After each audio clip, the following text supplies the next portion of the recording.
ายดีพี่น้องเราจะสู่ทุกคนเด้อกินข้าวน้ำกันพี่น้องเลยเสียงกับพี่น้องๆเนี่ยพี่น้องเลยเพราะว่าอ้นต้องตัดเสียงตัวเองออกแล้วก็เอาเสียงเพลงใส่เพราะว่าเสียงมันน้องเพราะว่าข้างคนนี้ก่อสร้างพี่น้องเลยก่อสร้างประเทศร้านค้าอย่างสักอย่างเนาะพี่น้องเนาะก็เลยมันน้องพี่น้องเลยก็ขอโทษขออภัยในFCแล้วพี่น้องเด้อ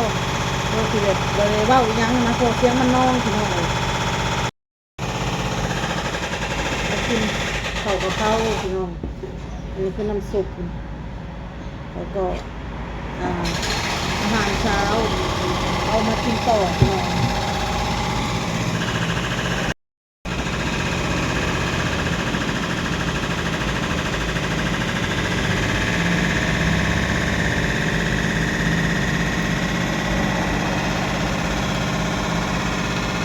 เอ็น